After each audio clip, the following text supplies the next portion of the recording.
Welcome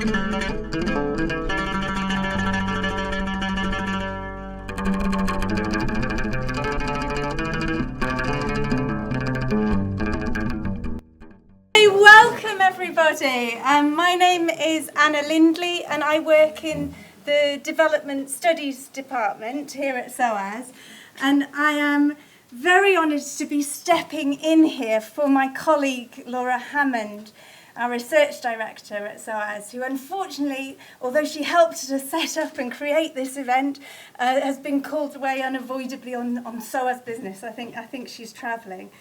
But having been involved in the very, very early days of Qaid and of Somali Week, it has been such a pleasure to see it just grow and grow and grow over the years. So it's a real pleasure to be able to introduce this event, and a real honour to be able to welcome our speakers today. So travelling to talk with us here in London over the next 2 sessions, we have some really leading intellectuals who have and continue to shape ways of thinking about politics, inclusion, progress within and beyond the Horn of Africa. So hold on to your hats, people. It's going to be an exciting evening. In this first session on the rise and demise of Somali nationalism, we'll be hearing from Professors Ahmed Samatar and Professor Abdi Samatar, and I know that Chama will be doing the introduction, so it falls to me.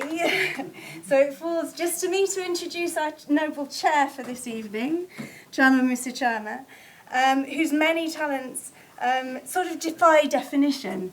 They range from kind of the history of mathematics and board games to computational linguistics, through to being a real champion and promoter of education, language, culture and literacy through your directorship of the Hargeisa Cultural Centre and the Hargeisa International Book Fair. So without further ado, over to you, Chama.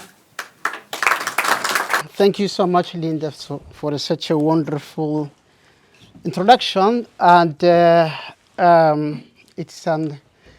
it's a long way to the event in this festival, so I'm happy to be here, and thank you all for coming and participating in the 8th day of the Somali Week Festival, which shows that we have no Somali Week Festival, but Somali 10 days and more festival. So this is the 8th day, and so thank you for coming in this event for 2 important discussions on Somali studies.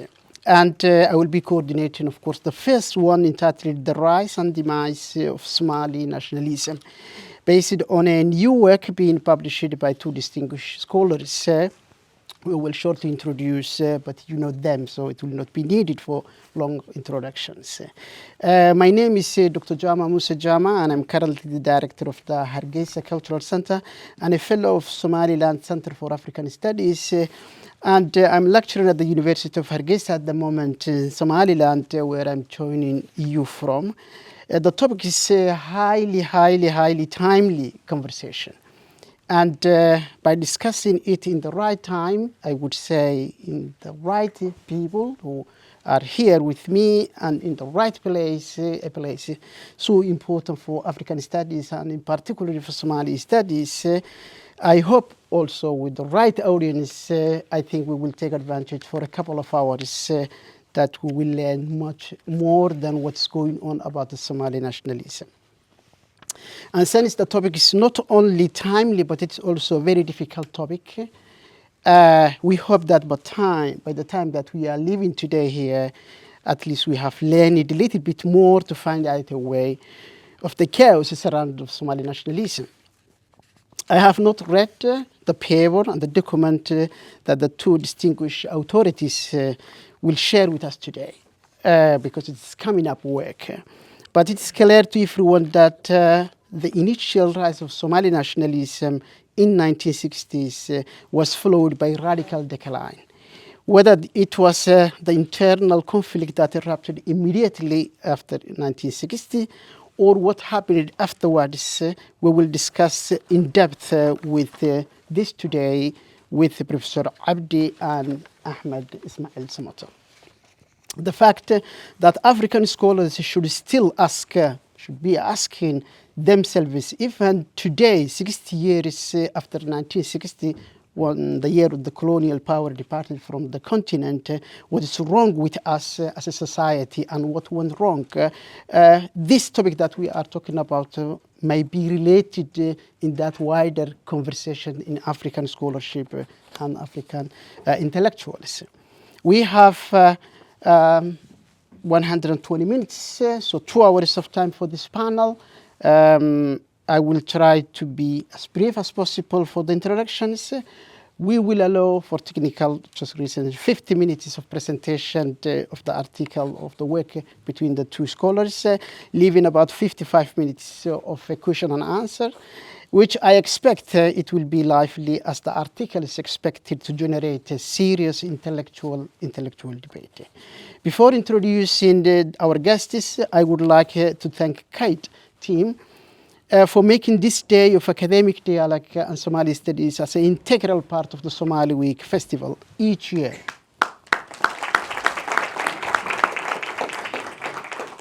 Thank you, Ayan, and the Kate Board of Directors and the programming team who maintained this ritual conversation.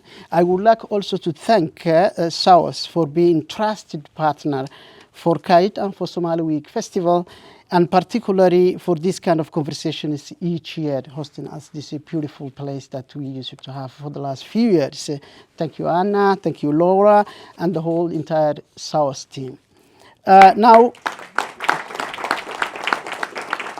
allow me to introduce our speakers shortly because of they are well known in the subject that we are talking about. Let me start with my right side, Professor Abdi Ismail Samatar. Professor Abdi Samatar ended his PhD from the University of California, Berkeley, and he was an associate professor at the University of Ohio and the University of Minnesota before he became a full professor of geography.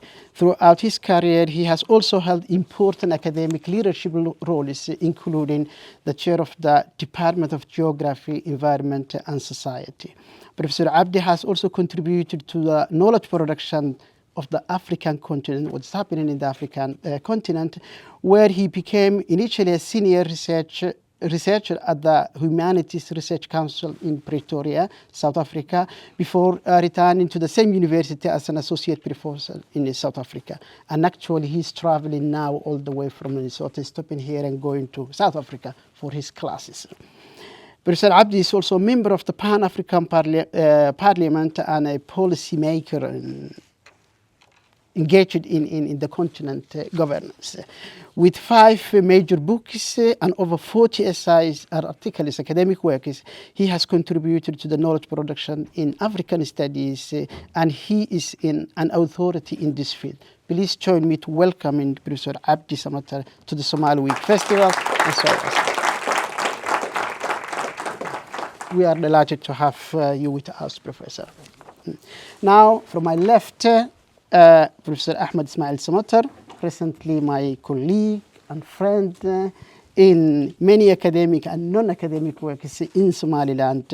Recently, President and James Wallace Professor of International Studies, founding Dean of the Kofi Annan Institute for Global Citizenship, editor of Bildan, which is here with us today, an international journal of Somali studies. Professor Ahmed Ismail Samatar earned his PhD in international studies from University of Denver, Colorado, where he worked, among the other topics, in comparative development studies focusing on Africa and global political economy and social and political thought. Currently chair of the Department of International Studies, Professor Ahmed has published 5 books, like Professor Abdi, and over 45 relevant articles available today if you just Google, demonstrating his genuine contribution to the knowledge production in Africa and beyond. He has supervised over 60 theses, doctorates, and honorary degrees throughout his academic career, and he lectured in many universities in all continents. I wouldn't dare even to list here, which makes a tangible contribution to the knowledge production. We are honored to have you again, Professor, and please join me in welcoming Professor Ahmed Ismail Samatar. as you can see, we have a significant body of research, leadership, and experience in African and Somali studies. And the title I have, of the article that I have anticipated is still remains The Rise and Demise of Somali Nationalism. And my role here is introducing and chairing the event. So I will leave here for the two speakers, and I will come back for the after for the discussion, just for very technical last touches. If you needed the two gates to out are the signs that you see in the back, and if you need the toilets, will be down, and you can follow the sign of the. So please, Professor. Thank you. You start. Okay. He's older than me, so it is. Okay, I will be passing the microphone to Ahmed, but with the request of, we know that it's being recorded, the event, and it's being registered by KAID, but we would appreciate if you leave apart other recordings that as per request of our guests, please. So. Good evening. Good evening, Jama. Thank you very much.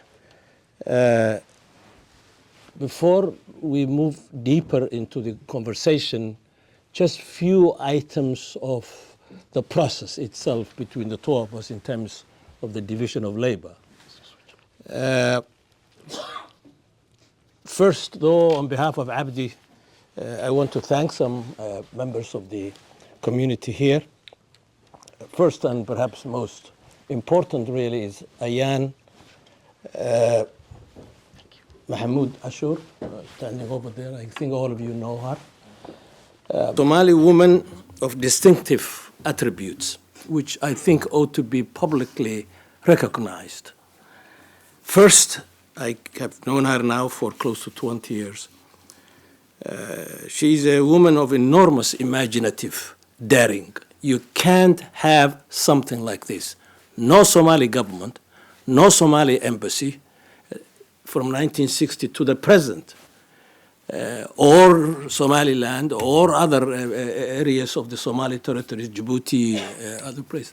None have been able to put even 2 days of these kinds of conversations, despite all the resources and all the authority and the facilities they have. One woman has done this.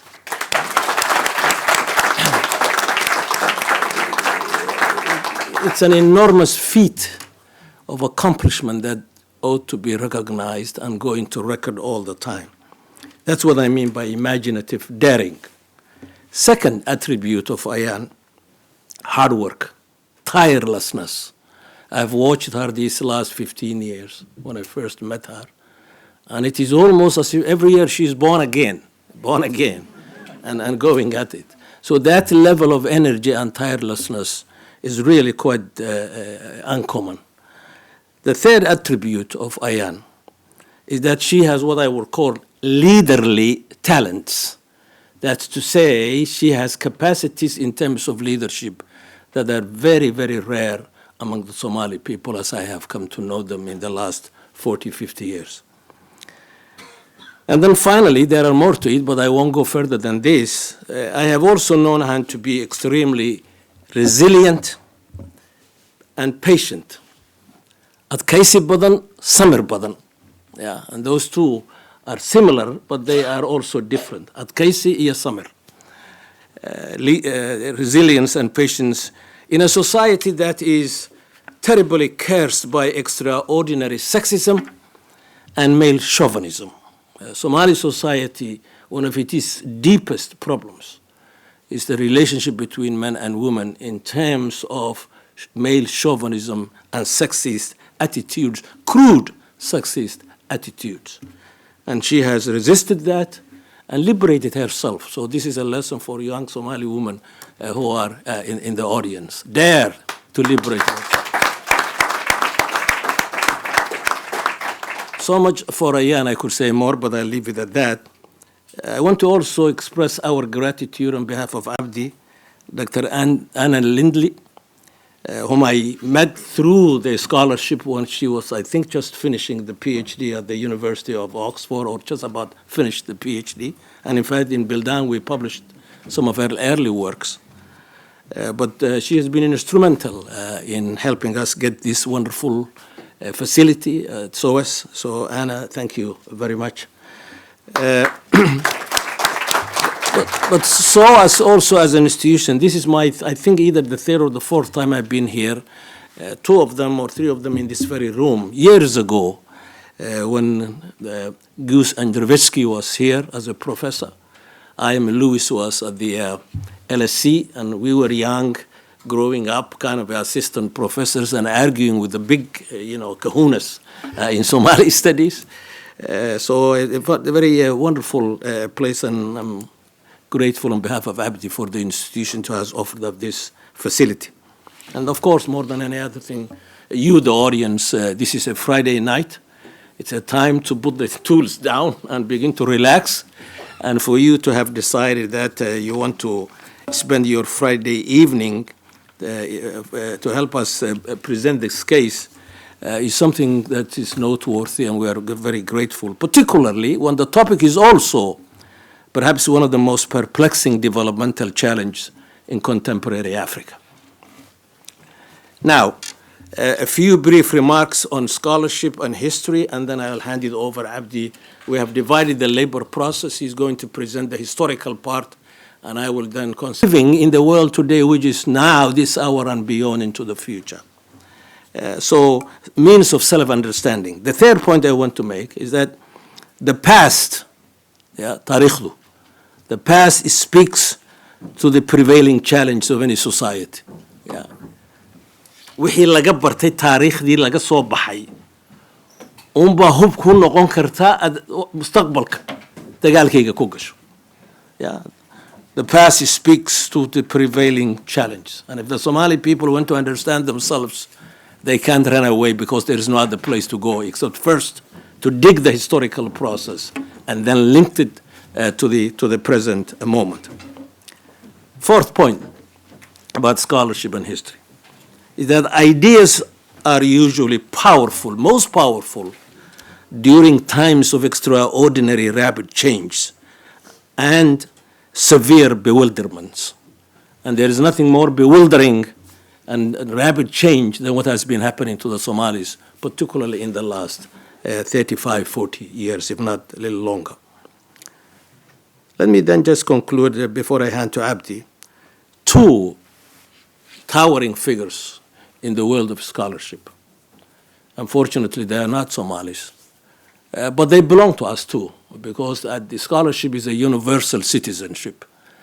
And one of them is a man who spent a lot of time in the House of Commons, long time ago, but from Ireland, I think, originally. And his name was Edmund Burke. And Burke says to us, and I quote, "People will not look forward to posterity who never look backward to their ancestors." Ancestors. Ancestors mean in the sense of what you have inherited from the world. People will not look forward. You can't build a future, he says, in that sense.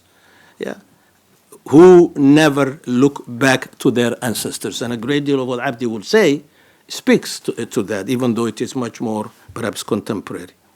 The second person is a Spanish philosopher who taught for a long time in one of the major universities in the United States, at Harvard. Philosopher. His name was George Santayana. And in this wonderful volume called The Life of Reason, he teaches us, and he says, and I quote, "Those who cannot remember the past are condemned to repeat it." Dadka ilooba waqtiga soo maray iyo taariikhda soo maray ilooba waxay ku celceliyaan qaladaadkoogii bay ku celiyaan. They kept repeating the mistakes, he says. So I will stop here. Abdi, therefore, will take it from here and give us some compressed sense of the historical process. And when he is done, I will come back and then see if I can pick up the Leninist question about, okay, this is what happened. What's to be done now? Over to you, Abdi. Can you switch this?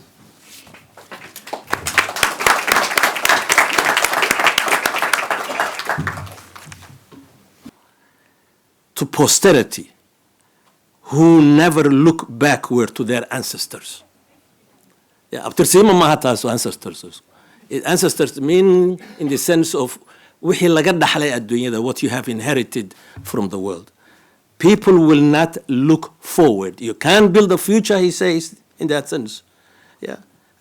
Who never look back to their ancestors. And a great deal of what Abdi will say speaks to that, even though it is much more, perhaps, contemporary. The second person is a Spanish philosopher who taught for a long time in one of the major universities in the United States, at Harvard. Philosopher. His name was George Santayana.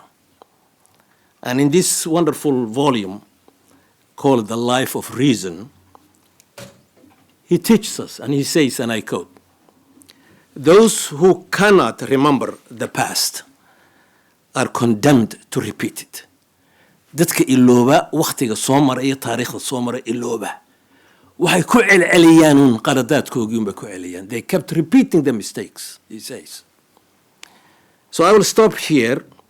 Abdi, therefore, will take it from here and give us some compressed sense of the historical process. And when he is done, I will come back and then see if I can pick up the Leninist question about, okay, this is what happened. What's to be done now? Over to you, Abdi.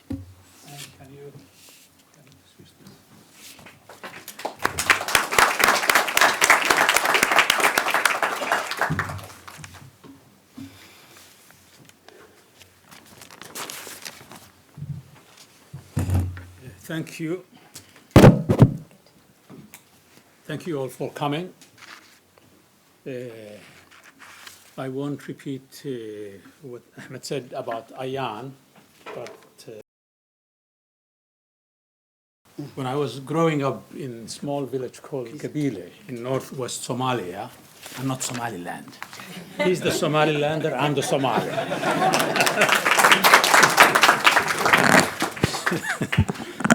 You know, people can disagree intellectually, but still remain to be brothers and fellow citizens. We don't have to kill one another. Okay? And so when I was growing up in that village, as kids, you know, we were always hungry. When you are growing up in your late, early years and then teens, you know, you want to eat all the time. And there wasn't enough food all the time, as in most parts of the country. And so we used to go to the dry river, where there was sort of a wild fruits called gob-gob, or maggob. And so we'll eat that gob. But there was one tree which was taller than all the trees in the village, and in the district for that matter. It was called warmalaliye. Warmalaliye in English will mean sort of a javelin throwing. So the adults used to come to this place and to see who was the best javelin thrower if they can throw that javelin over the tree. In that sense, Ayan is warmalaliye. It stands tall among us. And so we are exceptionally grateful to you, Ayan. So let me move into the subject, and I will be relatively brief. Most of the stuff will be on slides, so you can partly read if you want to. How do people become a nation? Somali ummad baan nahay ayaa la dhahaa. Somali say we are a nation. But how did we become one? Okay? There were no nation states in Africa. There were no nation states in the world at a certain point. And these have to be constructed. Okay? So for Somalis, tradition and language are the core ideas to the making of a nation. Tonight I'm going to say yes, but no. They are not. If you go to Kenya, if you go to South Africa, people speak different languages and they have different cultures, and so they happen to be a nation nonetheless. And so it's not culture and language. And you can look at the history of Europe and see the same thing. So it's not something peculiarly African. No, it's not. But scholars have thought about this idea and said differently. Two people I would like to quote very briefly tonight is Gellner, who says that nationalism invents nations. So it's not something that sits out there and you just be, if you may. Okay? They invent. Like the locomotive was invented in what's now Great Britain. There was no locomotive before. There was no Great Britain before. So it had to be invented. And then Benedict Anderson, probably the leading scholar on nationalism, wrote a very famous book, probably the best cited book in the social sciences today. And he's not with us any longer. And he says that nationalism invents nations. It's imagined community. So strangers actually can come together and create a nation. So you don't have to have the same culture. You don't have to have the same language. You don't have to have the same food types. You don't have to look like one another, but you can create a nation. Okay? And so, in that regard, then, how have people thought about Europe and the Americas as the inventors of nations, modern nation states, versus the rest of the world, particularly Africa and Asia? So here in Europe, here in the United Kingdom, there's a group that rose to prominence called the bourgeoisie. Before the bourgeoisie, there was no United Kingdom. Okay? And there was no British citizenship, period. And so these folks imagined and created new institutions and new communities in the form of political bonds, political ties. Okay? While in the Americas, there were Germans in North America, there were Dutch, New Amsterdam was New York. There were French, there were Spaniards, and so on and so forth. And so they didn't share a culture, they didn't share a language.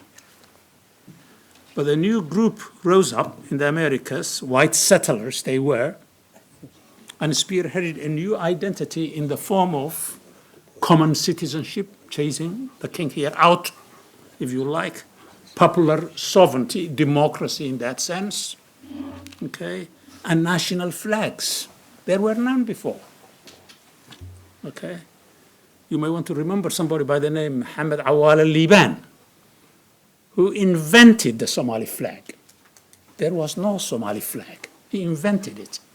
And now, as you will see in some of the brief presentations I'll make, young kids in Mogadishu and young kids in Hargeisa in the old days, before the renegades ran away, right?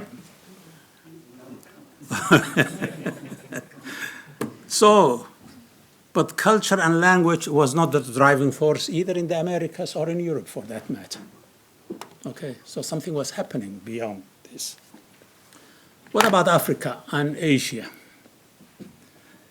Most scholars in the Western world who write about nationalism said very little about culture per se, okay?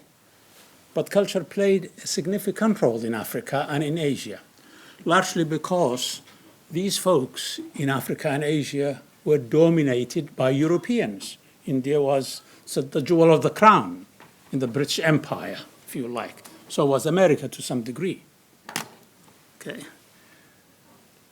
So the main distinguishing feature between the Asians and the Africans and their imperial powers was their culture and language, of course, but also the power relationships and the domination that existed between them. So you put these two things together and it became like gunpowder for the Africans and the Asians.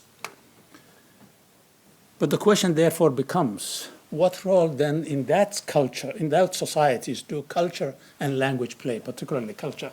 What role does it play? And so some folks will say, well, it's the thing. We're going to argue, and we argue in this article, that the role culture and language, among other things, play is contingent, not necessary. There are two relationships in the social science, necessary relationships and contingent relationships. If you want to be a professor, there must be a student. If you want to be a doctor, there must be a patient. If you want to be a wife, there must be a husband. If you want to be a master, there must be a subject. These are necessary relationships. One cannot exist without the other. Okay? And so what we say, this is contingent relationship, not necessary relationship in the making of nationalism and ultimately the nation state. So what we will suggest here is that the liberation movements in Africa and in Asia downplayed the cultural differences between the communities there that were part of a colony. There was no country before the colony. There was no India before the colony. There was the Mughal Empire. There was the Safavid Empire. There was the Ottoman Empire in the Muslim world. Okay? So, but they downplayed that differences because the colonialists were using that as an instrument to divide them. Okay? So that's the antithesis to that. And so in the African world, two kinds of groups will emerge abstractly for the time being. And one was what we call those national liberation fronts, which were sort of a civic in orientation. And then there were those national liberation movements that were sectarian. So let me give you examples of this. The Inkatha Freedom Party of South Africa, not Jacob Zuma, the Zulus, if you like, although the majority of the Zulus actually voted for the ANC. The Inkatha Freedom Party under apartheid want to help the apartheiders create a South Africa that was a concoction of separate entities, cultural entities, which will become a federal system, like the ones the Somalis have, the 4.5. That's what they were getting at. Okay. There was Tshombe in Congo, who was working with the Belgians in what's now the DRC. And then in the Somali case, there was Hizbiyah in the south of the country after the Second World War, particularly the 1950s.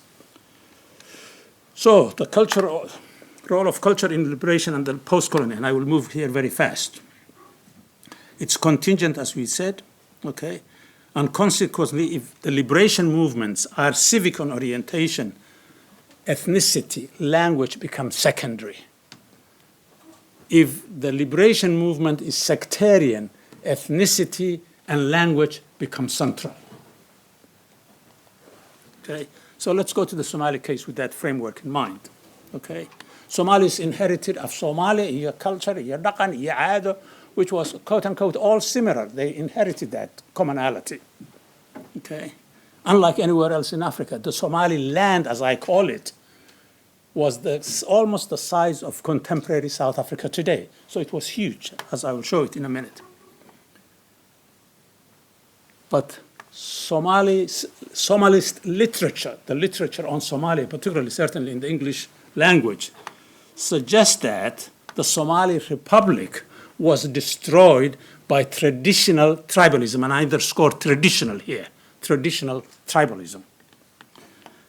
The question, therefore, for us in this article is, if that's the case, if that's tribalism, traditional tribalism, qabiyalad ayaa baabiisay, then why not Kenya? Kenya is more ethnically diverse. Tanzania is more ethnically diverse. South Africa is more ethnically diverse. Ethiopia is more ethnically diverse. Why didn't it happen there? Okay. So our thesis is that it's not cultural differences or linguistic differences, but it is the poor quality of political leadership in the post-colony that either builds countries to prosper or pushes them towards their demise. That's our thesis in the article. And here is what I will do very quickly. So what was the Somali culture that people inherited? Common language across the territory. Poetry is the key. Decentralized patriarchal system. Okay? And Islam came later on. That was the culture we are talking about. Okay? But there are two features in that culture that we would like to extract. One is the way in which that culture, in an ecosystem, an environment that was sort of quite precarious to this day, okay? People adapted to that. So a Somali child, for instance, came to know more than 300 different plant species, their danger, our value for people and beasts to subsist in that challenging environment, an important factor. Second is a code of conduct, and this I will come back to it later on at the end. Code of conduct. Waad baahan tahay, looma bahalo cuno. You don't eat filth because you are hungry. It's a character code of conduct. That land, that tradition, this is what it looked like before the colonies came. Okay? The contrast is not quite good here, but you can see the map, right? Then there was the colonial encounter, and I'm rushing through here quickly. The Ethiopians are coming. The British are coming. The Italians are coming. The French are coming. Nowhere else in Africa did these kind of divisions will take place along these lines. Nowhere else. This is what that land became. Here, there were no borders. Okay? Here, there are the French Somaliland, Ethiopian Somaliland, British Somaliland, Italian Somaliland, the northern province, which was also British. 5 different colonies became what was the land of the Somalis before. So how did the Somali people as culture, not as a nation, react to this? How did they react to this? So imposition, if you like. And the first call, Fawzia may like this, and the first call came from Jigjiga, not from Mogadishu, not from Hargeisa, not from Wajer, not from Djibouti. And here's how a Somali poet at the tail end of the previous century, that's the 1800s, said, the British, the Ethiopians, the Italians are squabbling. The country is snatched and divided by whoever is strong. Quoted in the previous, Professor Said Samatar in his 1982 book.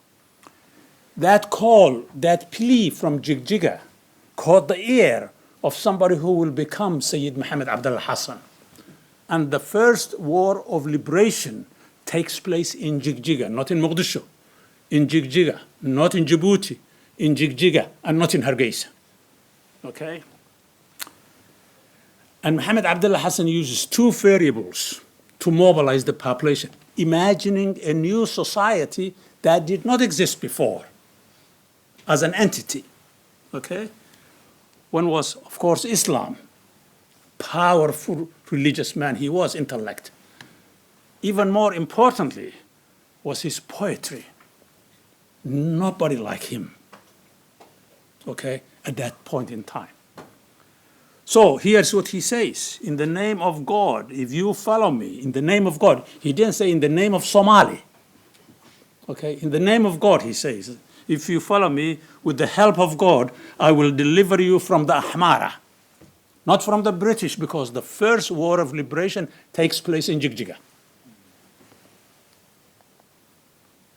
Then there's a long resistance, the longest liberation war in Africa at that point in time, from 1899 to 1920, 21 years, until Muhammad Abdullah Hassan perished in Ime from malaria.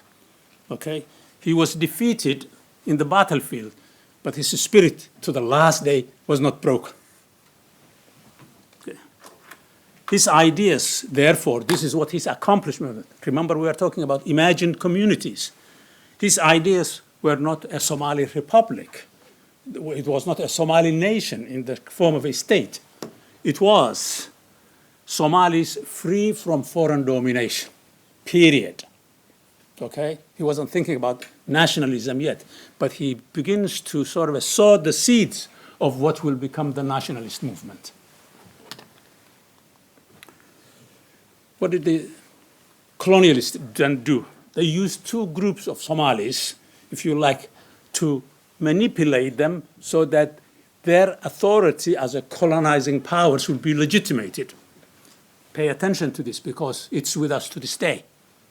And the first group was the so-called traditional leaders, Kaba Qabil, if you like it. Okay? I'm an MP in Mogadishu. And boy, do I know this. Okay? And Ahmed can speak about Hargeisa. Okay? Traditional leaders became paid agents of the colonial state, the cog in the colonial wheel, if you like. And the second group was a small in number, where some religious leaders became Qadi court judges, school teachers, to give the colonial project a sort of, if you like, a cultural and Islamic hue to legitimate it. Okay. But with the perishing of Muhammad Abdullah Hassan for almost 20 years, 2 decades, from 1920 almost to 1940, there was doldrums in the Somali world. There was no movement, resistance to the colonial project. Maybe in the form of silent resistance, but not certainly organized manner in that sense.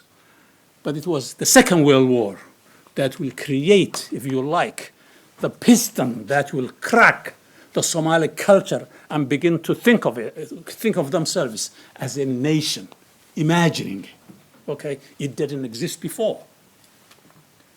And so it's during the war, as the Italian Somaliland was captured by the British, as British Somaliland was captured by the Italians before the British came again, those movements generated resistance in ways that Mohammed Abdullah Hassan and his colleagues did not think about at that point in time.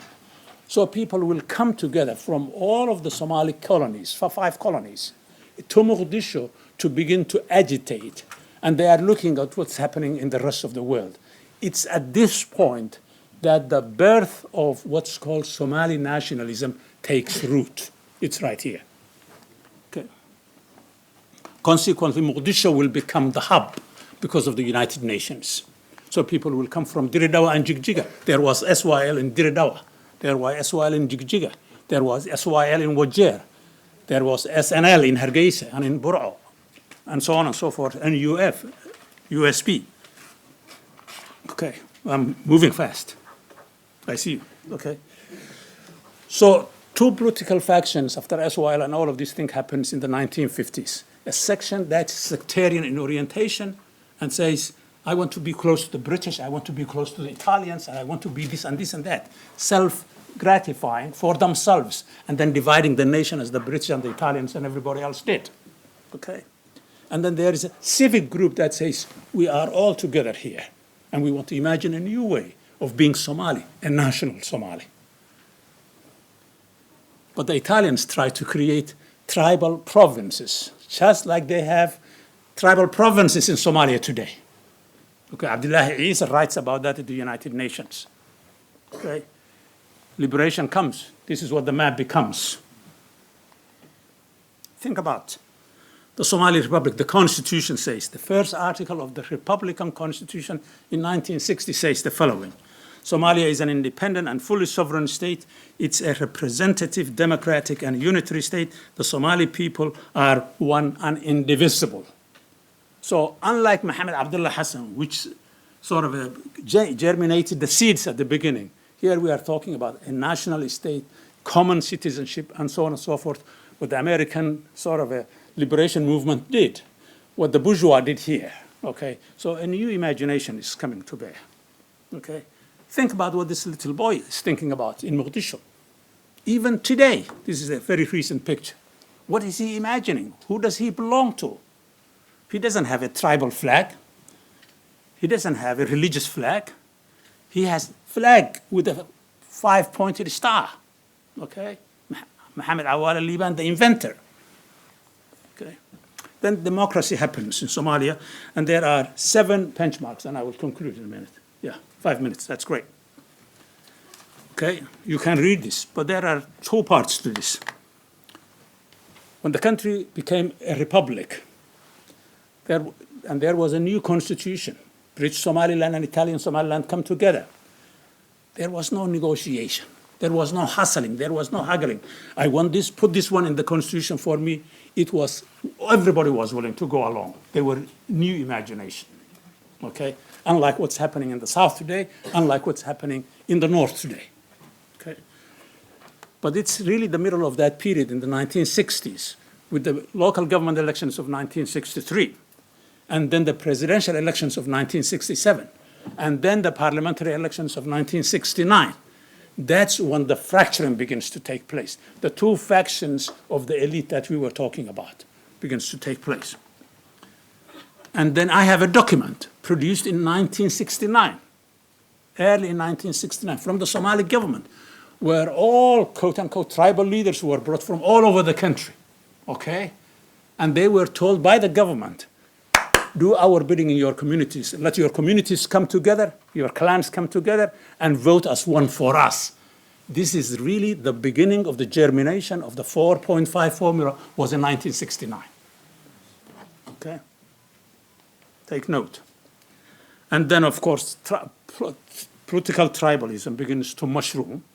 Corruption begins to mushroom, which ultimately and unfortunately led to the demise and the killing of our president, Mr. Sharmak, in 1969. The military takes over. You know that story, many of you. The turning point was really the Somali-Ethiopian War. Tyranny and tribalization of the military itself. Mohammed Ali Samatar, the commanding general, told us in an interview in Minneapolis about, 2004 or thereabouts. That's exactly what happened, he said, the tribalization of the military. And then counter forces who were tribalistic in nature, SNM, sort of SSDF, USC, they all begin to mushroom. It wasn't people who were saying, we want to go and kill the Majertans, we want to go and kill the Isaks, we want to go and kill this and that. Okay? It was cooked from the top, not from the bottom. So if it was cultural, it should have emanated from here. Okay? That's where the leadership question takes place. And then, of course, the demise we are aware of. So the engineering of the calamity from the top started in the demise of Hargeisa, the killing of Hargeisa and Bur'o. Well, that's where it began.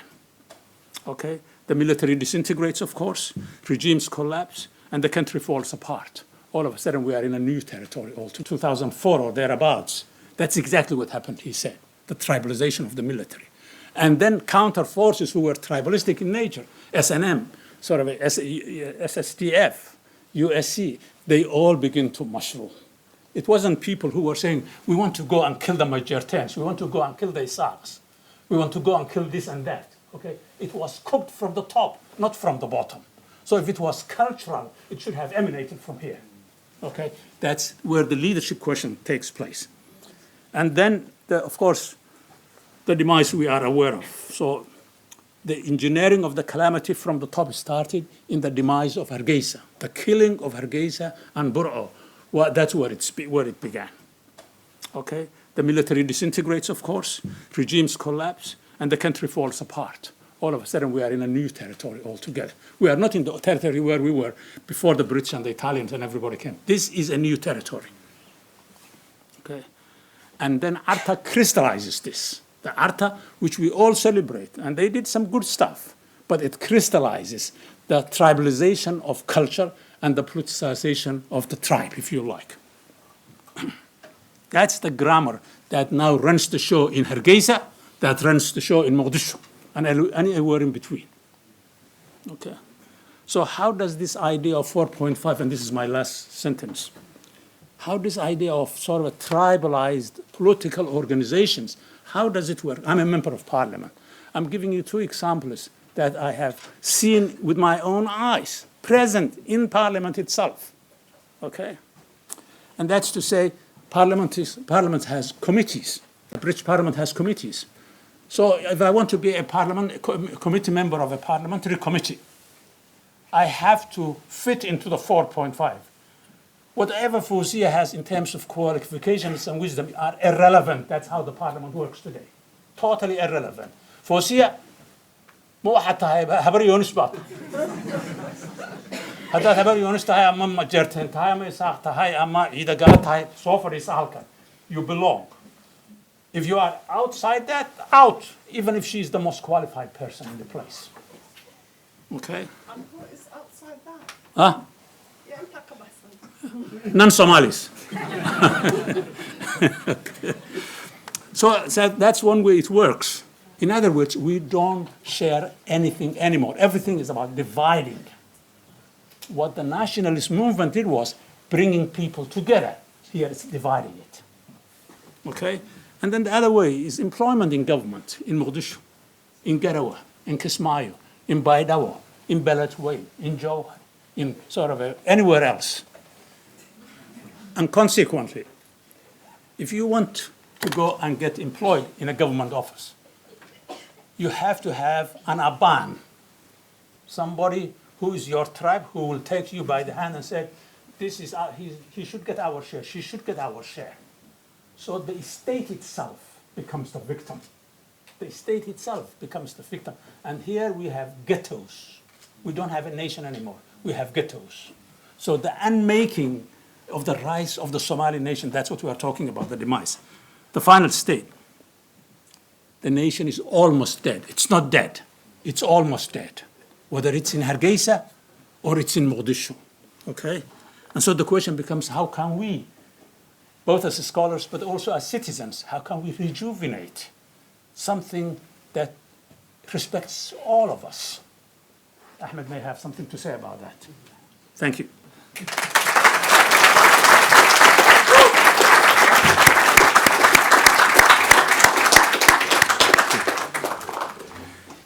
Very good. Thank you, Abdi. Just one quick announcement. If you are interested in following these things, academic things like this, this is essay, which is now done and ready to go, follows another one which we wrote, so maybe Jam has mentioned this, about 2 years back.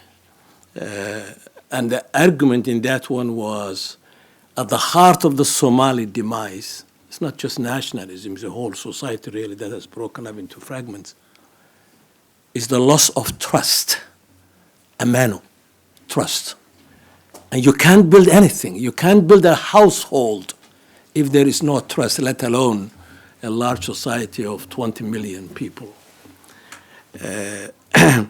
Now, this paper then is part of a book or series of essays that we hope will come out in the near future.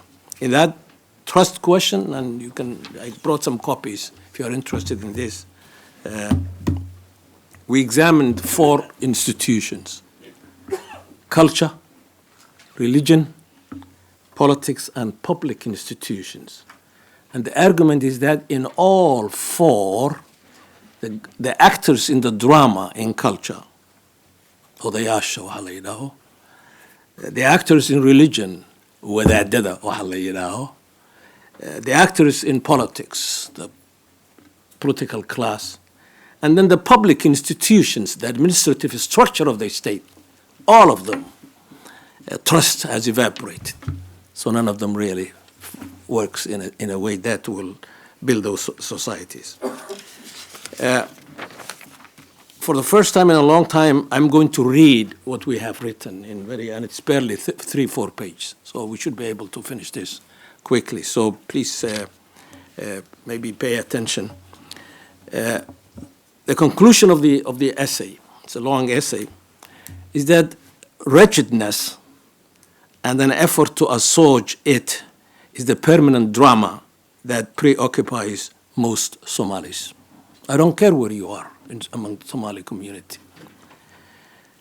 Since the destruction of the Somali institutions that Abdi has spoken about, the Somali demos has all the characteristics of in itself, that Hegelian Marxist, in itself, but hardly any necessary awakening for itself. Way jirtaa, in itself. Lakin iskuma hadli karto. It cannot speak for itself. It is already 4 decades since the fatal decline and consequent evisceration of the dictatorship. In the morrow of the repressive misrule of Mohammed Siad Barre's regime, the elite has cooked depraved Somali habits grounded in personal self-aggrandizing and in instrumentalist calculations, part of the spirit that Abdi's evidence speaks to. Rather than seize opportunities to hold together in a mutually benefiting manner and the pursuit of their own interest, legitimate interest, and the imperatives of national unity, institutional integrity, and socio-economic well-being. The Somali elites in all places have transformed themselves into potentially what we call diseased political souls. The condition includes constant scheming to create discord, thus exploiting one another's vulnerability has become the defining feature of the elite in the defunct republic. If such is the main dialectic of experience, this question then arises. Can Somalis reinvent a common fidelity to a resurrective political community? Any genuine effort towards that goal would have to take intelligent cognizance of the unavoidable transition from this moment to some other place, the transition. And no one speaks better to that than when a great social scientist, who for some time was, I think, the director of the London School of Economics, German professor by the name of Ralph Dandorf. He offers a sober reflection on the making of a society. And he writes, and I quote, "The clock of transition, the clock of transition runs at three paces. The hour of the lawyer is the shortest. Legal challenge may be enacted in months. You can go to parliament and say, okay, we change this, vote, done. The second one of the transition is the hour of the economist. And it's longer, a little bit longer. Why? Because dismantling and establishing functioning markets will sometimes takes years. But the longest one, and this is the big one for us, I think, as Somalis, the longest one is the hour of the citizen, he says. That is to say, transforming ingrained habits, mental attitudes, and cultural codes, self-value systems, pervasive discourses. This, he says, Darandaf, may take the hour of the citizen, may take decades, and presents the greatest challenge. End of quote. Now, Somalis now then locked into this kind of a critical crisis. The question then is there any way in which they can pick up the pieces, if not this generation, the generations to come, pick up the pieces so that they're able to create an agreement easily understood by the larger society, even in the face of various historical deprivations. Our argument, therefore, is, and this is the concluding segment of the paper, is that saddex kelmadood oo af Soomaaliya, 3 Somali words. And they're not just words, they are really concepts. Yeah? All concepts are words, but not all words are concepts. Yeah? All concepts are words. Yeah, whether it's Somali or English or German or Russian or Swahili, Arabic, all concepts are words, but not all words are concepts.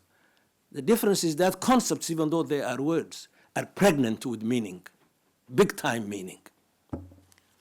So 3 Somali concepts would have to be haddii la baabin kari waayo, because there are some places where they are useful. They have to be played down. Whether you are in Hargeisa or Bur'o or in Barava or Kismayo or in Mogadishu, you have to break it down. Saddexda in meel la iska dhigo, amba hoos loo dhigo. What are those 3? Aniga. Me. Aniga. Talabaad. Annaga. Annaga. You can all see the boundaries. Annaga. Yeah. Iyaga. Others. Iyaga. Kuwa. Iyaga. Those 3 concepts would have to be dealt with, and they would have to be tamed and played as low and as infrequent as possible. I don't care whether you are in. I saw it in Hargeisa. Waa markii garxajiska. Annaga.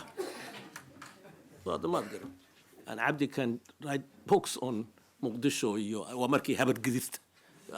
Waa markii mareexaanka. Waa markii this and that. Marka aniga, annaga, iyaga, those 3 will have to be dealt with. Intaan wax kalaba loo gelin, dhaqaale la dhiso iyo building economy and things like that. Yeah, just the language and this minimum consciousness would have to be dealt with. maxaa lagu bedelay marka? What's the change? If this project is to create just civil discourses, yeah, what would have to be done on some kind of a strong national solidarity? Aniga, let me just explain that a little bit. Yeah. As I said before, me first. At its most innocent, it's a legitimate, up to a certain point, legitimate way to bring attention to oneself. In the Hegelian sense, Aniga can be invoked to get recognition of the individual as a citizen. In contemporary Somali society, however, the term has become emptied of its benign expression of selfhood. On the contrary, Aniga is now preponderantly deployed to aggressively express a mixture of hard-edged egotistical self-promotion, particularly among men, greed, and public destruction. In short, the customary wall separating Aniga as an appropriate term for marking rightful individualism, yeah, from envy and shamelessness and narcissism, yeah, that boundary has now collapsed.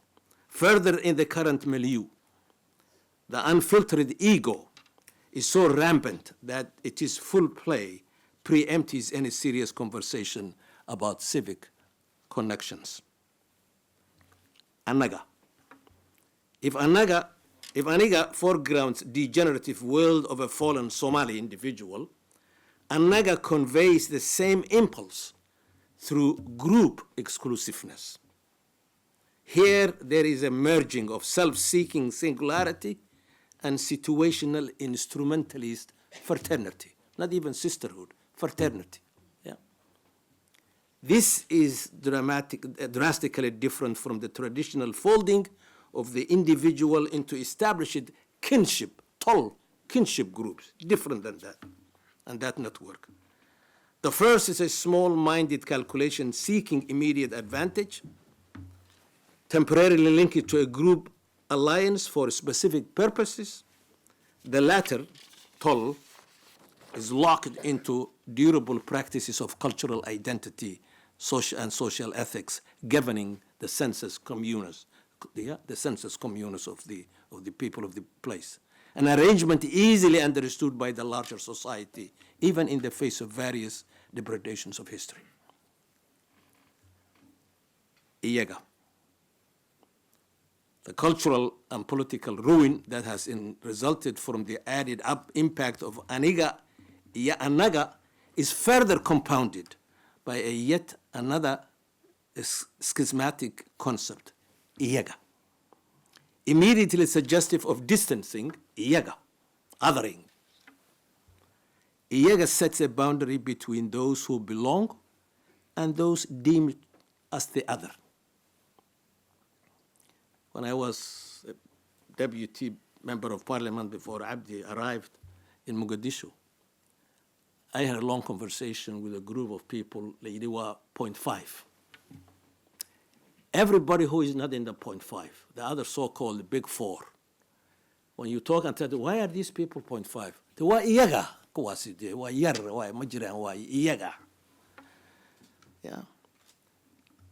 So the concept did not convey only animus towards those who were deemed outsiders, but it clothed them in a different kind of an identity politics. Yeah. Iyaga. But the current use of the concept is also laden with outright antipathy, and the primary aim of contemporary usage, however, is to intentionally harden the borderline between the group that is in and others who are outside. This is full of what we call in the article incendiary pathological permutations, a condition in which positive nationalism, because not all Ethiopians, Kenyans, others in the neighboring area, Helen Liptodi, inaga xiga, yeah, mooran aniga iyo, yeah, inagu ka hadlaya. So, we. The concept means, therefore, we, and contrary to the caustic propensities of aniga, anaga, iyaga. Inaga is deeply endowed concept in Somali cultural practice, which would rekindle civic hearts and minds for redemptive ethos and action. Different than aniga, anaga, iyaga, something that will overshadow that and drive the historical process into a different direction. And here it is very simple, if you think about Somali language. Inaga, inaga, which means we, inaga. That's the key. At least that's our argument. At its best, inaga, yeah, means Somalia's supreme national poet, Abdullahi Sultan Tumaade, a man from Kabyle. We are very proud of him. Yeah, Tumaade repeatedly accentuated the lasting value of inaga. Lama helo wadaadow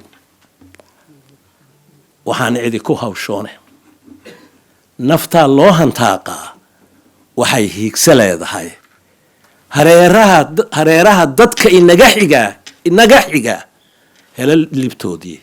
He's talking to all Somalis. Hareeraha dadka inaga xiga, Ethiopians, Kenyans, others in the neighboring area, hela libtoodii inaga xiga. Yeah, ma oran aniga iyo yeah inagu ka hadlaya. So we, the concept means therefore we, and contrary to the caustic propensities of aniga, anaga, iyaga, inaga is deeply inclusive and integral concept. It invokes and then interlaces those ennobling attributes: equality, justice, civic bonding, and imaginative excellence. The confluence of these features, propagated by competent cadre of men and women different than the people who are now at any kind of a leadership in the country, whether it's in business or religion or in politics or other areas, tradition, could offer a new covenant for restocking a moral citizenship and efficacious public institutions. As a matter of fact, the campaign for decolonization, which we tell in this earlier chapter, Abdi has touched some of that today, the early years of the military regime was just not poisonous from day one. The first few years, maybe the first 5, 6, 7 years, had some very serious, glorious things about it. The early years of the military regime, yeah, and the First Republic, 1960-67, Somalis created an unenviable reputation for dignified national purpose, civic solidarity, and optimism towards the future. Just listen to Timad, who was from Kabyle. As we have already narrated since those halcyon years, a great political derumtion, important concept, has taken place. Few Somalis of age are totally innocent with regard to the fall from grace and the continuing collective ignominy. Such state of affairs has not escaped the notice of other fellow Africans. Quote, Somalis have become the shame of Africa, end of quote. So sorrowfully proclaimed by President Museveni of Uganda over 2 decades ago when he addressed a conference of Somalis in Eldoret in Kenya in 2003. Somalis have become the shame of Africa. To climb out of this abyss, then, the concluding point now, requires a collective and emphatic feat even greater than the exertions towards decolonization. Thus, to summon the spirit and practical work inherent in the call for inaga is a long overdue. And in this essay, this is what we are underscoring. The concluding point then is to refer to one of the major scholars of the 19th century, whose work is extremely pertinent to this question now for the Somalis. Ernest Renan, the French writer and scholar and essayist. And he says this in a book, a big article, and then became part of a book called What's a Nation? He says this, Renan, and I quote, "The cult of ancestors is the most legitimate of all. Our ancestors have made us who we are. A heroic past, great men and women, glory. This is the capital stock upon which one bases a national idea. To have a common glories of the past, a common will in the present, to have performed great deeds together, to wish to perform still more, these are the essential preconditions for being a people. A nation, therefore, almost, a nation, therefore, is a vast solidarity." Renan continues, "A vast solidarity constituted by the sentiments of sacrifices one has made and those one is yet prepared to make." He concludes, "It presupposes a past," that's the nation. "It is, however, summarized in the present by a tangible fact, that is, consent, the clearly expressed desire to continue a common life." End of quote. Now, after decades of pernicious and petty-mindedness that has resulted in the harrowing political decomposition among Somalis, what is commendable to have and right to us to undertake the essence of a viable society and practices is going to be the agenda for the future. This is a tall order for Somali people. It is more so for Somalis, particularly at this age. To win a different future, I conclude, then Somalis must devulgarize, underscore that word, devulgarize Somali culture itself. Devulgarize it, so that they are able to think anew in ways that are not inhibited by the burdens of a past that has been too onerous. Such a monumental toil begins with genuine embrace of aniga, the common denominator of private and public idiom and interactions. Inaga.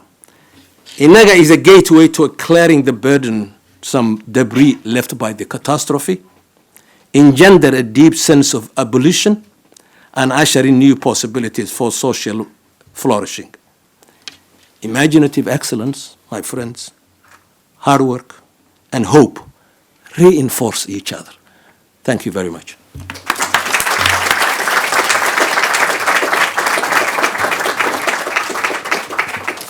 Yes, so we have 40 minutes exactly, instead of 50 as we planned to have as a Q&A.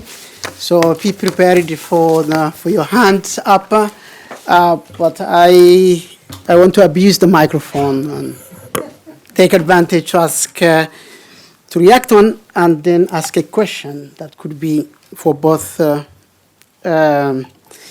We started with the imagined community, and sometimes I think, and this is what I was understanding from some parts of the presentation, even imagined the stories and build imaginary. So if we really want a common imagined community, imagined society, imagined nation, probably we need also to reflect it down and common, shared, and agreed imaginary stories.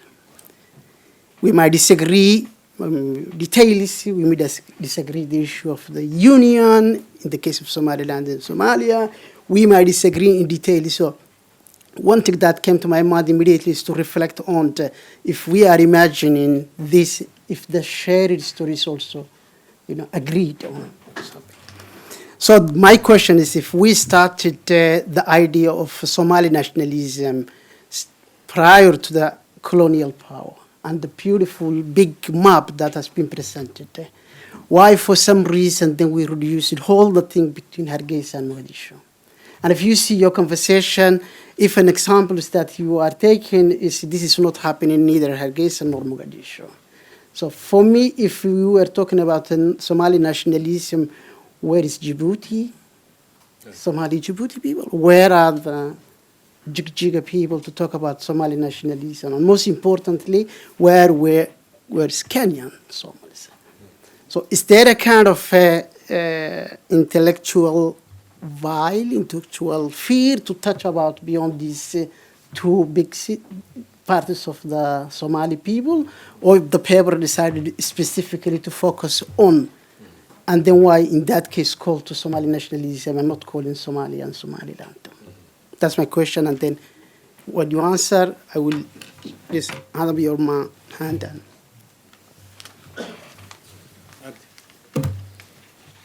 I thought maybe we'll collect a few more, but let me take a step. The idea of imagined, as the last 2 or 3 statements Ahmed made at the conclusion of the paper, is that the national question does not emanate from the grassroots. I mean, that's the beginning of what I started with. It doesn't start from the grassroots. It's conjured, cultivated, invented, and then constructed by the elite. But that elite, there are 2 ways to think about the elite. One is to think of the elite as folks who are engaged in a zero-sum game. Aniga, yaka, innaga. Zero-sum game. Hadka hadii la dhaafo, let them go to hell. Okay? Or are they engaged in a positive sum game? So whether it's in Hargeisa or in Mogadishu, the republic we were talking about, okay? Because the national project led to the creation of the republic. The other 3 were still missing, okay? And so the question becomes, what screwed that royally? What screwed that? Was it the folks from Gabile and Hargeisa and Bur'o and Ergavo and Jalalaqsi and Beledweyne and Bowlaburde and Kismaya who said, let's tear each other apart? Let me just answer that question very briefly. I did a bit of work in Johor just before the collapse in 1990, the spring of 1990. And then I did an earlier work when I was doing my PhD in Gabile, outside Gabile, talking to a farmer in Johor and a farmer in Gabile. It's the same question, and they virtually gave me the same answer, although they didn't know of one another. And they said, Adeer, yeah, caloolweynta Hargeysa Muqdisho ayaa intay balaayada soo kariyaan iyay hambadan nagu soo daadiyaan. Literally. Dabeedna hambada ayaan ku sumownaa. I'll translate. Said, the folks, the big stomach folks in Mogadishu, and they were big stomachs, I'm telling you, with tiny legs. Okay? They cooked the filth in Mogadishu and in Hargeisa. Okay? Primarily they were talking about Mogadishu because Hargeisa was already devastated by that time. Okay? And then after they sort of indulge in themselves, and that's why they become Wabanzis. Okay? Then they throw the leftover poison to us, and then through that we get sick. So the imagined is the elite. Okay? If you go to Hargeisa, and I haven't been to Hargeisa because these 2 of them will put me in prison. Okay?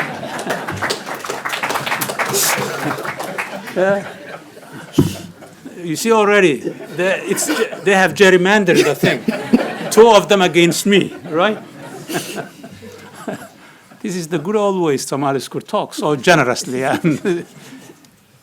Is that whether it's in Hargeisa or in Mogadishu, the same types of folks are making sure that ordinary people cannot talk about their common issues. If you go to Hargeisa, people want clean water. If you go to Mogadishu, they want the same thing. If you go to Hargeisa or Zayla or Borama or Las Anod, they want schools for the children. Okay? And that little boy in the streets of Hamerwain that was holding the flag, that is the image he wants to see, reality across the landscape. And so if the elites want to use ordinary people as slaves, okay?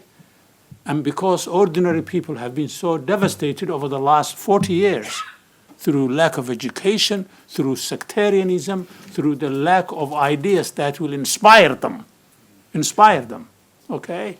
They have become the victims, and so has the state. So,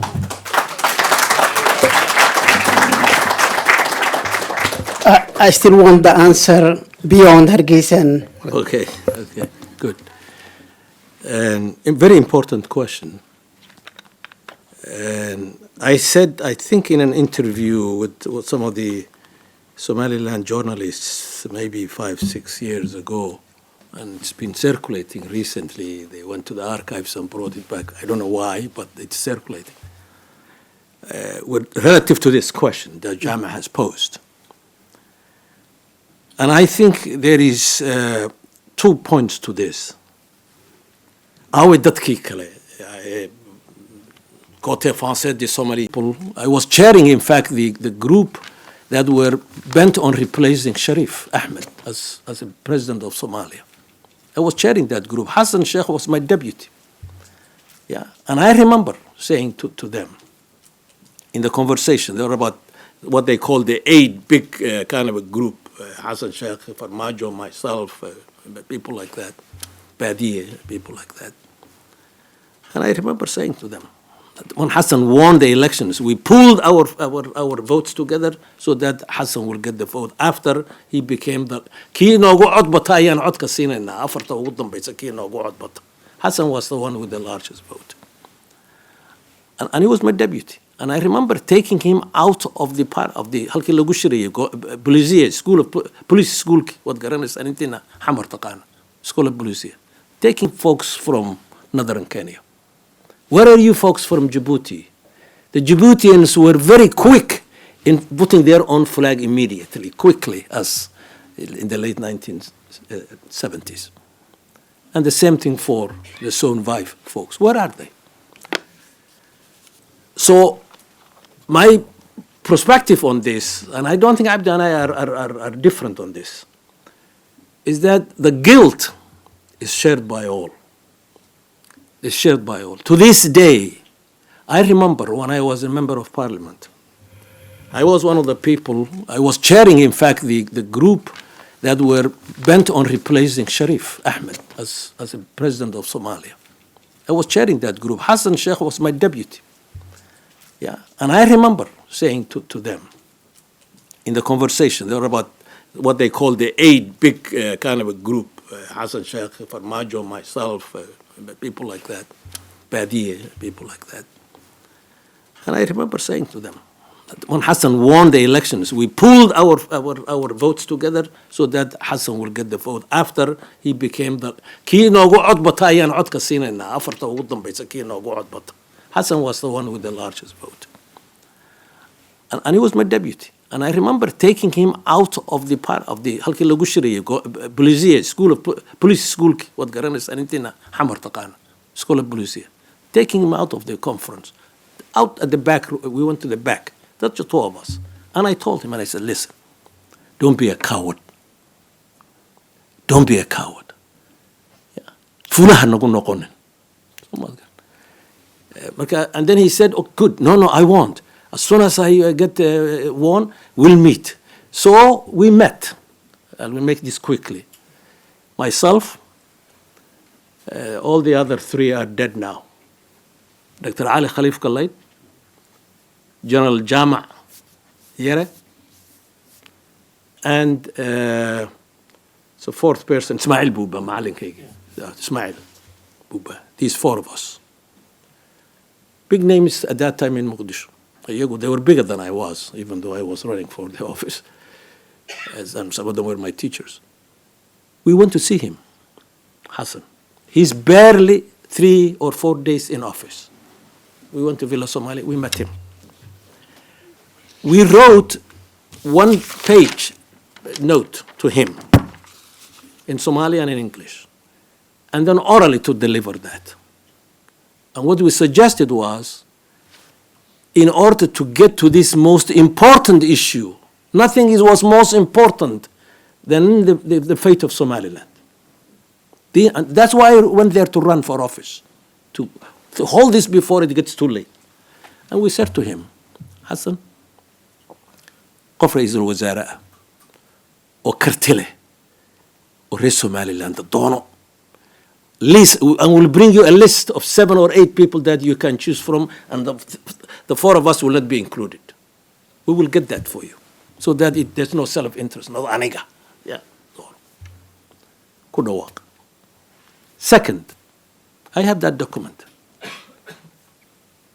Create a panel group, maybe about 13, 14, divided halfway between Somalilanders, people from the north, and the old southern part of the republic, those 2 groups. And in fact, who are committed to the national union, but they are open-minded enough to listen to the story that is bubbling up in the north. Yeah. And they become somewhat judicious people to understand this and then bring it out. And he said, okay, I'll do it. He's a president, 2nd time now. Never did. Never did. Halkaas way ka dhumatay. My point is, marka waxa weeye waa laga gardaran yahay Somaliland markay noqoto on this issue. God has not given them the special instruction that they should be the ones who would always have to think about national union. Where are the others? And where is the elite in Mogadishu? And the reason why I left Mogadishu, because there was nobody to talk to about these issues. Nobody. Okay, and I resigned. But there's a problem for Somalilanders too, and this is my final point of the question. And that is, iyagina waxa iskugu biiray 2 things, 2 issues. And they carry those issues, it's like a big rock. Ma kici karayaan. They can't get up. One, waxa weeye a certain, I think, really bothersome of othering the Somalis from the south. Kuwaas iyaga. War meeshaas khayr male kuwa naga dhaaf. Aniga ayidhaha mararka qaarkood caynkaas. I said myself. So I feel part of the guilt. That's a problem. Because the people are not the elite. As Abdi has said so clearly. The people aren't the elite. They cry for this, the regular people. Yeah. The second issue for Somalilanders is that even though I agree with them that they should not be the sole people saddled with the responsibility of trying to keep up the flame of national unity, they should still play their role in this. War ma waxay kari waayeen reer Somaliland. Yeah.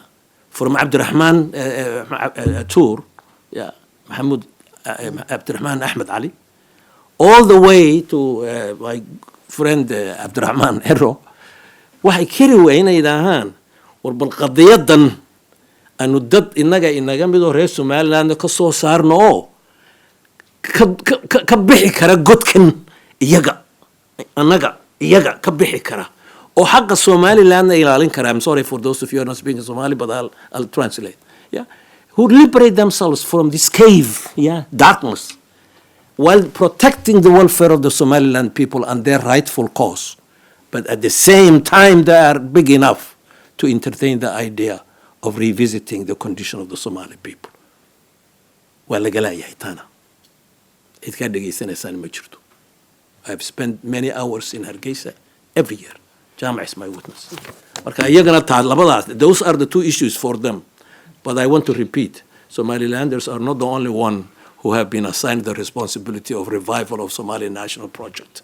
And I think the big failure is on the south to a great extent, but equally important in Djibouti, in NFD, and in Zone 5. Well, I would have loved to be there today asking the question, so I don't want to abuse the microphone. Please hold on. Please hold on. I want to see the hands up. I will take 3 questions. Please questions, because if we don't have much time. Number 1, number 2, number 3. 2 of them. Good. Number 1, number 2, number 3. Yeah, a follow-up, a correct answer, and territory of Djibouti is Somalis. And the second question is, and the brothers, remember the last time, Mr. Dual politics and monopolitics, which is the Hawiya and Darod. Duopoly and monopoly. Monopoly, and you the Isaac and monopoly in Somaliland. Just to carry on that conversations, why don't you and your brothers and help your kinship in Ethiopia while other people are making empty lands as districts, and while our Barre that used to govern from Aware to Aisha still hasn't got anything. Thank you. Good. Number two, the question there, you, yes. My question Close. my question is for you, Professor Ahmed. The tribal political fragmentation is everywhere across the Somali-speaking communities. And I'm from Somaliland, and I can relate to so many of the points that you made. As a woman from Somaliland, we are always, in my opinion, treated as a second-class citizen in Somaliland because we are not part of the decision-making. I was supporting your political party, Hila, and I thought it was one of the few political parties that could represent me. So my question for you is, how can we build a system which, in Somaliland, that favors and also include Somali women in Somaliland to be part of the system? Yeah, excellent, excellent.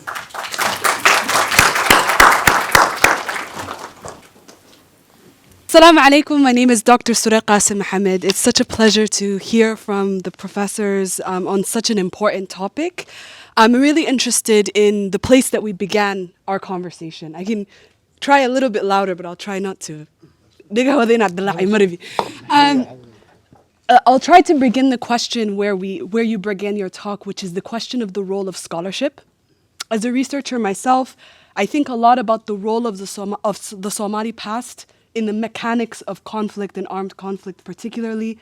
Sometimes I come to the conclusion that our problem is not actually not understanding our past, but too much past, a surfeit of memory, a surfeit of competing dialectics that become the terrain of contest upon which we wage other forms of war. So I wonder, as scholars, what you want us to do with the past, how you think that we should shape it, and what our role is. I feel that in many cases, the academy is not a particularly strong, doesn't give us a particularly strong set of tools in order to develop something like a Somali nationalism. So what's our role with history? Okay.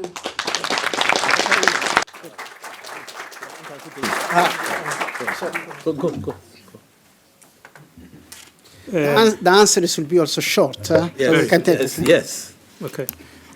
The map, I think I responded to that early on, so I won't belabor that. But this question of why don't you go to your part of the territories and help your people in our Barre? Okay? I'm going to be professorial in responding to this question. Okay? The assumption is that we are all equal. Yes, as human beings, we have been created or evolved, whatever you want to believe. Okay, so everybody's an individual. Okay, so the assumption the question makes is there is one way to think about your people. Who the hell are my people? Is the question. Okay, is it my mother and father? Well, they so happen to come from two different genealogical groups. So who the hell am I? Biologically, am I my mother? Am I my father? So the poverty of that way of thinking about the identity of the human being is absolutely backward and irrelevant to challenging the quantity of the human being is absolutely backward and irrelevant to challenging the questions that are of concern to us. So who am I? Am I from Gabile? Yes, I am from Gabile. Okay? But I'm also from Kismayo because I have a common agenda with the people of Kismayo. And I want to make sure that both the folks that he's talking about in Awbari or wherever else in the Somali region, okay, and the people of Kismayo, we did a survey in 2005, okay? We went to Garowe, we went to Kismayo, we went to Mogadishu. I couldn't go to Hargeisa because, so you know, guys know, okay? Right? At the airport. Kale tobat ken ba lagu leeyahay. Ilaahay baa loo toobad keenay.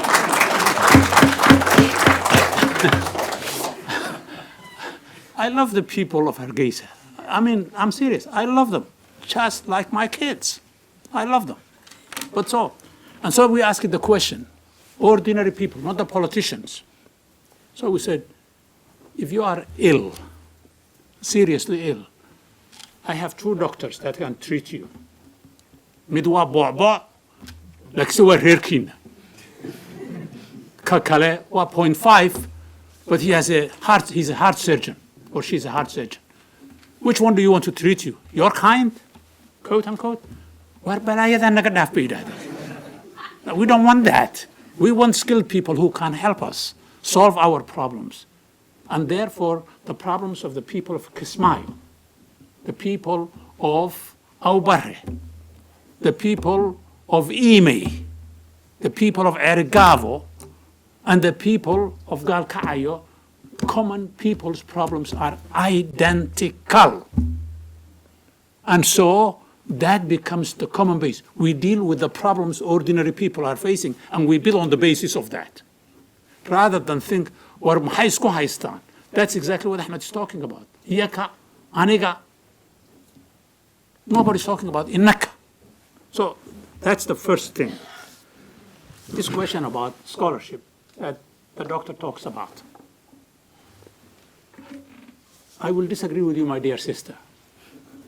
And that's, in fact, the point Ahmed is making is that we don't understand our past. We think we do, and then we were told to us to write an essay when I was in high school in Amud, the Somali National Public School, boarding school. Okay? And that question, the essay we were supposed to write was that little knowledge is dangerous. Write an essay on this. And so we wrote 2-page essay by hand in those days. And maybe we should be writing that essay, Somalis collectively. Okay? What do you know about your past? Besides being Reer Hebel Bana. Okay? Then you will figure out that we need to reinvent the past, not as we thought of it, but actually as what it was. If you want to start that, read my first book from 1989, which is primarily about the region they are calling Somaliland.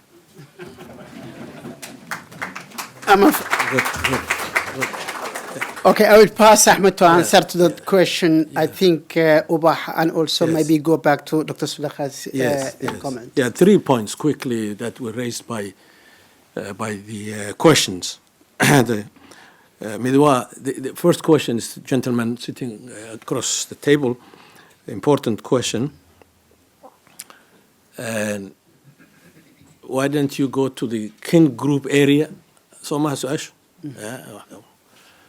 Ilaahu niman waxba ogeyn ha cadaabin bay Soomaalidu taa. So adamaad gar. He doesn't know this. The campaign for Hila began in Jigjiga. In Jigjiga. On a road from Jigjiga, then let me make it blunt. Qoloyinka Samaroonka la yidhaa halkay degan yihiin. That's what he means. Jigjigan baabuur ka soo kaxaysa. Baabuur. With the help of this local community, they're including the leadership in the area. And I drove for the first time in my life. I've never been to that region. From Jigjiga and to Harawa and to Lafa'is, Gesder, all the way to Awbari at the end, and then crossing the border. And I was telling them about the possibility of an organization that is going to address the needs of that particular community in coalition with others in Somaliland, because the concern was over Somaliland. That's where I am born. That's where my primary identity comes from, Somaliland. I went through that. Nobody has ever done that to this day. qof Somaliland u dhashay oo Ethiopia ka soo bilaaba campaign lama hayo taariikhda ilaa caawadaan la hadlayo. I don't know where my brother was at that time. We had over 2,000 people crowding the biggest hall they can find in Aubarre. Yeah. And all of them were primarily that community. Wixii ka dambeeyayna waa la socotaan bay la tahay waddanka intiisa. What I said in the campaign in Burma, in that big day of reckoning, I had no speech. He went off. I told them, sorry about this. I told the audience, would probably 100% were Samaron folks. Kinship, not tribe. Kinship, not clan. I told them, I said, aniga ceel bay ahaya siyaasadeeda idinka ceel ma idin haya. Some of you will remember that. Ceel ma idin haya. Hadduu ceel idin hayo, yeah, vote for Hila, and then we can make your legitimate concerns in front of the Somaliland people and in Hargeisa. I don't know what else I could do. Build a party, organize them, give them a message so simple and so succinct. Just vote, and then we will have a place to bargain from. Yeah, some of them did. Out of 190,000 people, 190,000 people, my brother, in the Diwanka Kujira, and only 85,000 of them voted. The other 100,000 phantom, wala laye. And but it's a debate and a responsibility. It's still a debate. I feel the same thing as Abdi says. And it's the same concern I have for people in Arigabo and in Las Anod. I went to Las Anod with other candidates. Candidates ki kalordan, yeah, badankoogu waxay ku lahaayeen xero ay ka dhigteen caynaba. Subaxa la tagaa waa markii madaxtiriska, markii dambe way qaraxday madaxtiriska. Subaxa la tagaa maybe 9 o'clock, 4 o'clock na waa laga soo yaacaa. Caynaba la yimaada. We had a big office with 8 people working there at the heart of Las Anod. And I was walking through the streets of Las Anod, talking to the community. Dadkii waaweynaa dhalinyaradii la sheekaysa. Oo markii dambe ay dhaheen, waryaadeen. War ninkan Samaroon baad doorka sida loola hadla garanaye. War isaga dee codka aan siino. Marka, the responsibilities are everywhere, not just one community. Way dhaaftay. Haddii Soomaali la soo daba qabanayo way dhaaftay. Reer Hebel iyo community way dhaaftay. The game is over on that issue. So second point very important point about women's role. Seriously important. At one level, if there are multiple contradictions in Somali society, maybe, and certainly in Somaliland. I have been there now for the last 12 years. I have watched it very, very closely. It is absolutely disgusting, the place of women in Somaliland politics, society. 82 members of parliament, 1. inantaasuna way dhaxashay baa la yidhi meesha. So odayga yaa dhintay. So hadda maad garan. Yeah. So hadda garan maysid. Yani Somali culture as a whole is extremely chauvinistic, yeah, and sexist into a way that really makes you sick inside.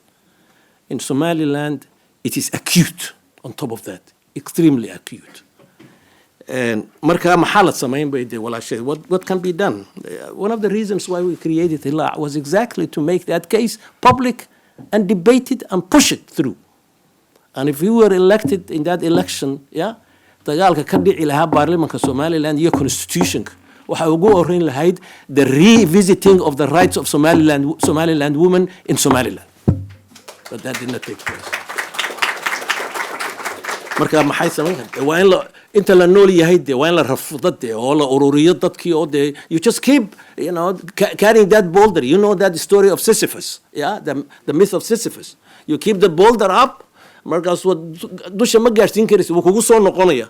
And then you pick it up again, the next group. The labor of Sisyphus is part of the curse of human historical living. But that issue is a waxa weeye waran ku yaala Somaliland haddaan la iska goyna, ya waa dhaqaaqin.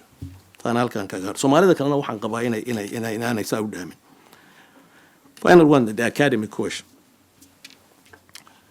And I agree with Abdi. I think sometimes young people maxaan ku dhahayay may gudagelin the utility of scholarship. Haddaad soo dhaaftaba just waxa kale, just the utility. How do you use scholarship to live a life worth and better than the one you live? May gudagelin.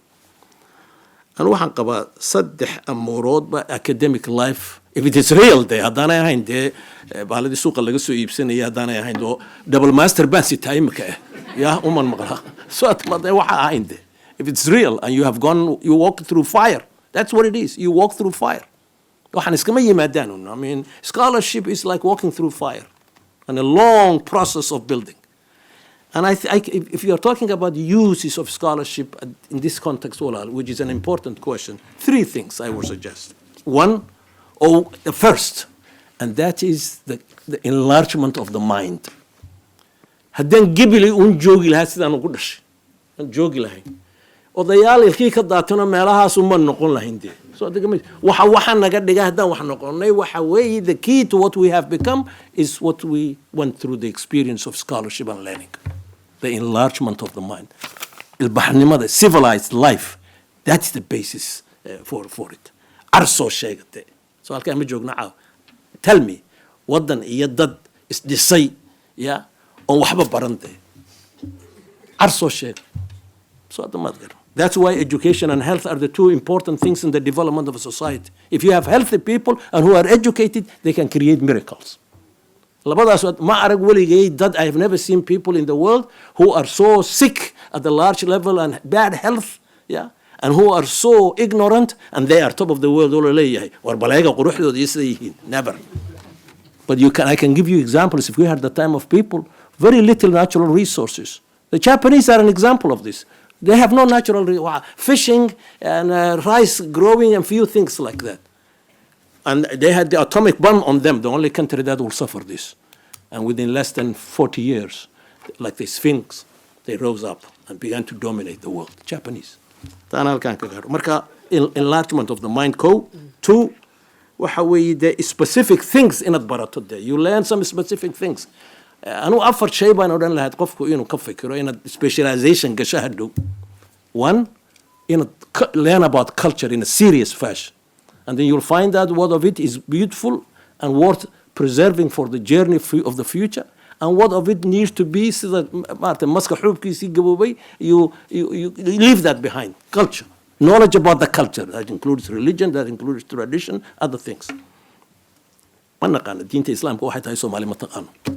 Waxaan jeclaan lahaa haddii waqtiga la heli lahaa dooda aynan galno. You think you are Muslim, but they don't know. alaabtii baa lagu soo xidhanayaa marka hadda waa Muslim, and then you begin to debate, and that's intaa ma qodna. So haddii kale de waa laga adkaan lahaa qabyaaladan iyo waxaan waa laga adkaan lahaa haddii Muslim dhaba la yahay. habeen kale baynu qabsanaynaa. habeen kale. Marka culture haddii kale baro the economy, yeah, how it works and what it is. So the Germans, that's a complicated, but it's not all that indecipherable to understand economic reality and economic life. Like in there, you need to penetrate into that, particularly how to work and understand building a viable economy for a developing society at the margins of the international system. Or politics. To a certain extent, is about culture and politics. And politics, we're illiterate about this. Yeah. What is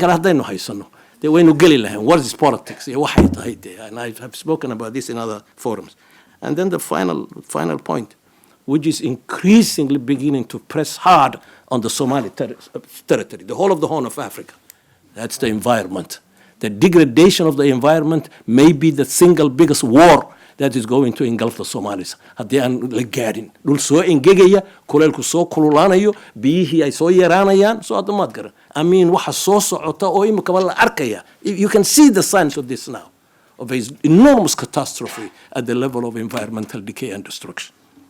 Waxaasoo dhanna dee waxa keenaya maxaan ku idhahay aqoon baa keenaysa. And the final point is, intaa markaad barato, organize. Somali ma taqaana how to organize things. Organize. Adigoo waxa hubkaa sita. Organize with that. And then there might be possible to break through into a new thinking and a new world. We will do another round. more question. One more question. We'll be doing what we had One more question. 3 questions to take it, please. Thank you so much for being here. It's honestly an honor to be in front of the both of you. I've read a lot of your work. We've touched on the role of Somali women in moving forward, and I know that you've mentioned women in Somaliland specifically. After the building of SYL, Somali women were very quickly forgotten about, despite the fact that they've put in so much effort, not just their dahab, as was mentioned, but also their lives. What would you say, because Somalia we're everywhere now. What is the role of Somali women in the diaspora and Somali women back home in rebuilding, and what is their place like actively? What can we do? What are some what do you suggest? My question is for Dr. Abdi, and it's very short. If you are invited to come back to Somaliland, with welcome without unconditional, would you come back? The second Claire, one question, enough. please. That's enough. Okay. That's a big question, and I would love to hear his answer. Yeah. So, yeah. I'm sorry. James Firebris here. I've got a question actually for both of you, if you don't mind. It strikes me that you do have a bit of a common analysis in your criticism of elites and the Anaga concepts you've been developing, Ahmed.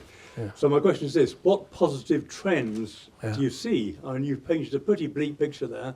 What positive trends do you see, and what role do you see for diaspora? Overlaps a bit with other questions, particularly youth in the diaspora, where I see now a shunning of any talk of clans on the one hand, but on the other hand, some people who really emphasise the clans, who have WhatsApps, who talk violently about clans. Yeah. Good. Yeah. So please, 1 minute to answer the questions. Okay. All right. And thank you, John. Quickly, and thank you. I think waxaan u baahannahay dee in la isku soo noqdo, a different kind of a time and place to continue this debate. It's endless.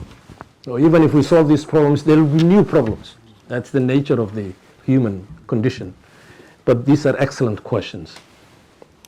Diaspora, role of Somali women in the diaspora, right?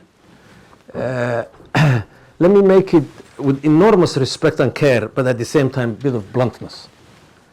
Roolka dumarka Soomaaliyeed, whether they're Somalilanders or from the rest of the old republic, and but they joogaan zone 5 and other places, Somali women, yeah?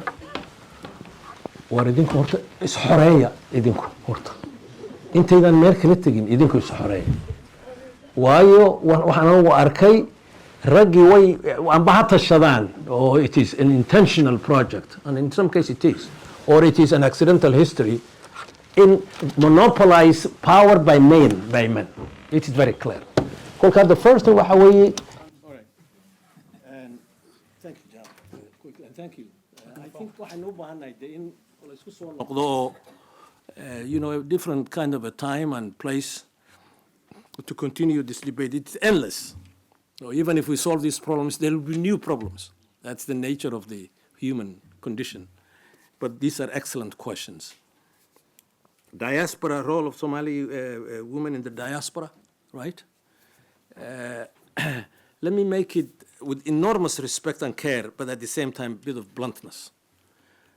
Roolka dumarka Soomaaliyeed, whether they're Somalilanders or from the rest of the old republic, and but they joogaan zone 5 and other places, Somali women, yeah? War idinku horta is xoreeya idinku horta. Intaydan meel kala tegin idinku is xoreeya. Waayo waxaan ugu arkay raggii way amba ha tashadaan, or it is an intentional project, and in some cases it is, or it is an accidental history, in monopolize power by men. It is very clear. Kolka, the first thing waxa weeye idinku, you would have to organize yourselves, particularly young educated women like you who are sitting around here. Organize yourselves, yeah, and liberate yourself from the shackles of theological and cultural traps. When you do that and you move in that step, then you become engaged as citizens of a community, yeah, and participate in the debates and participate in the leadership and on and on and on. I have to say this was, Jama is witness to this, this we were trying to do at Hila. Yeah. It was the only organization among all the parties, yeah, including the current one sitting, yeah, that had a vice a party leader as a young woman, barely 30 years old, educated in Malaysia. Mona Bilahersi is her name. So at the mother. And people were wondering, what is this? Samatar is trying to create. The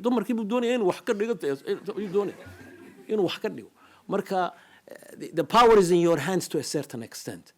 You can fight with the men in that sense and push them back, as others have done in other parts of the human history. And then secondly, you can get men who would be comrades in arms on this and then reconstruct the project. And Arrington, the role of the diaspora, which is very big and important question, or it needs a seminar on its own. And the diaspora, Somalis who belong to what Abdi and I are defining as the disease that's killing the Somali people.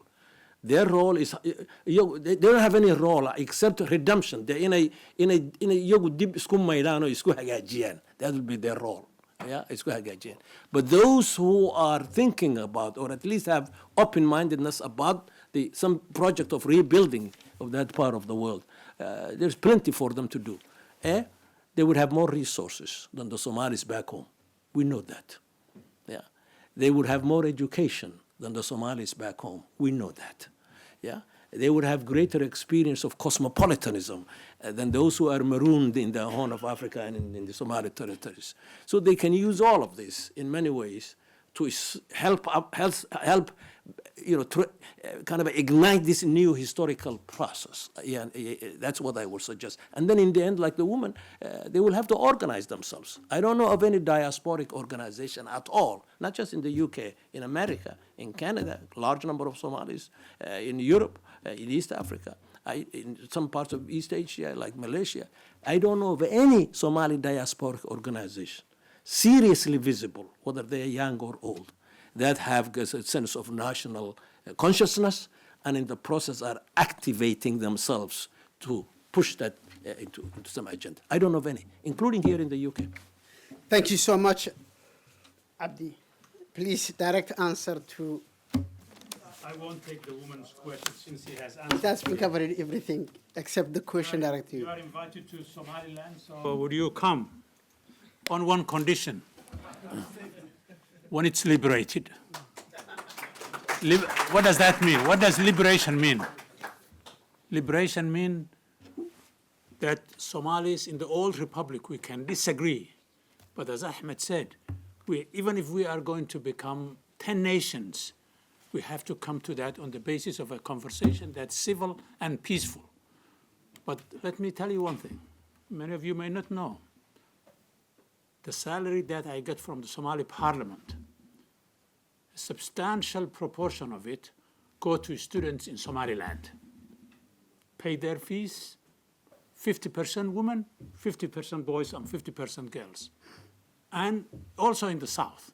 So when there's that kind of conversation, I don't have any animosity. I want Somalis to succeed. I speak for, quote unquote, the North when I'm in Mogadishu, okay? So it's my home. The country is my home. Finally, the last question. Positive trends in the elite. I will slightly add a bit to Ahmed's answer on that.